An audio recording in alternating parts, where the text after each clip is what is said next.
The jury in the trial of the paramedics charged in the death of Elijah McClain is on the verge of deliberating. All afternoon, closing arguments have been playing out as the 4-week trial concludes. The 2 paramedics are among the 5 men who have been charged in McClain's death.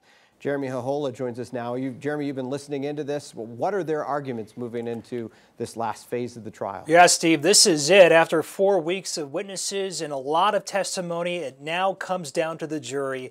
This is a case involving the death of a young man who was doing nothing wrong when the encounter with police and paramedics led to his death.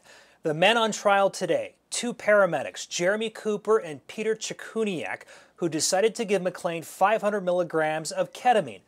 Throughout this trial, their defense team has claimed McClain was out of control and fighting police while experiencing a controversial condition called excited delirium.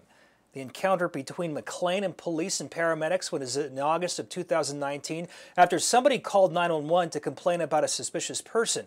While there was a struggle between McClain and police, prosecutors say ketamine was not necessary and that the injection was an overdose. The defense says paramedics were following their training and protocol. Here's some of the closing arguments today.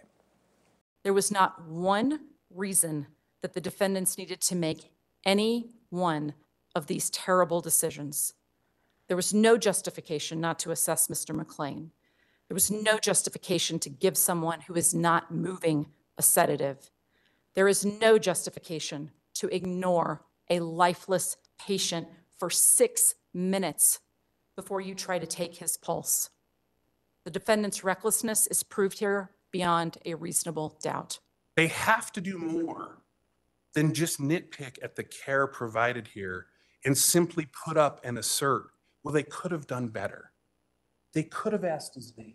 They could have done this. They could have done that.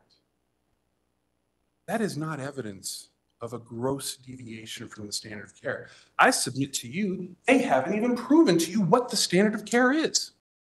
The jury will start deliberating likely tomorrow morning, and whenever they come back with a decision, we will be there in court. Back to you guys. A lot of things for them to weigh. Yeah. Thank you, Jeremy.